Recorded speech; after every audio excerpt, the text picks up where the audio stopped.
ఎవరు ముందుగా ఒక 5 కోట్లతో ప్రారంభిద్దాం, 3,000 మందికి కనీసం అండగా నిలబడదాం.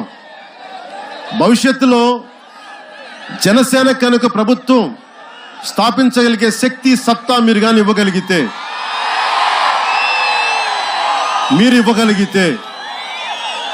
నా సొంత డబ్బే ఇంత నేను అటాచ్మెంట్ లేకుండా నేను ఇవ్వగలను. అలాంటిది మీరు ప్రభుత్వ ఖజానా గనుక మా చేతుల్లో పెడితే సమర్థవంతంగా ప్రతి ఒక్కరికి న్యాయం జరిగేలాగా నేను ఆ సంపాదన మేము మీకు అందరికీ సరైన పథకాల ద్వారా వచ్చే ఏర్పాటు చేస్తాం.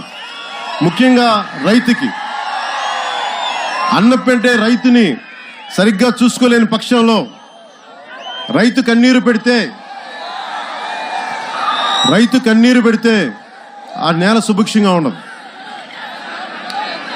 అనంతపురం నుంచి కర్నూలు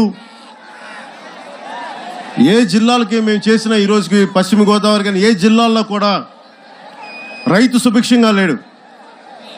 మొన్నటికి మొన్న మానవ తుఫాను వస్తే 9 రోజుల నుంచి పంట పొలాల్లో నీరు నిండిపోతే కనీసం కాలువల్లో పూడికలు తీసేవాళ్ళు కూడా లేరు. ప్రభుత్వానికి వచ్చి పలకరించే ప్రభుత్వ శాఖలు లేవు, అధికారులు లేరు. కానీ బెదిరించడానికి అధికార వ్యవహారం ఉంది, అధికార యంత్రాంగం ఉంది. కానీ సభని జరుపుకోకూడదని చెప్పి అధికార యంత్రాంగం ఉంది. కానీ ప్రజలు కష్టాలు వస్తే కన్నీళ్లు తుడిచే అధికార యంత్రాంగం లేదు. సినిమా టికెట్లు ఆపడానికి మొత్తం చీఫ్ సెక్రటరీ నుంచి ప్రతి ఒక్కరు కదులుతారు ముందుకి. రైతుకి కష్టం వస్తే కదలటానికి ఉండదు. వారాహి అని చెప్పి ఒక బండి తీసుకొస్తే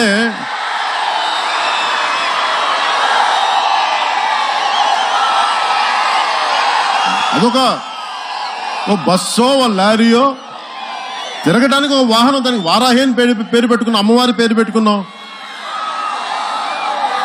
దానికి రంగు బాగలేదు, దానికి టైర్లు బాగలేదు, ఎంత హైటు, వారాహి హైట్ ఎంత, వారాహి రంగు ఎంత అని అడుగుతూ ఉన్నారు.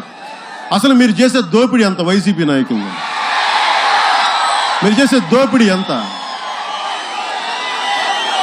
నేను చెప్పట్లేదు, వాళ్ళ నాయకుడే స్వయంగా వాళ్ళ నాయకుల మధ్యలో కూర్చొని ఇంకా మనం ఎలక్షన్లు దగ్గర పడుతున్నాయి, అవినీతికి ఇంక చేయకండి అని చెప్తున్నాడు వాళ్ళ నాయకుడు. కరప్షన్ హాలిడే ప్రకటించారు. పంట సరిగ్గా గిట్టుబాటు రాకపోతే క్రాప్ హాలిడే ప్రకటిస్తారు. అలాగే వైసీపీ కరప్షన్ హాలిడే ప్రకటించింది.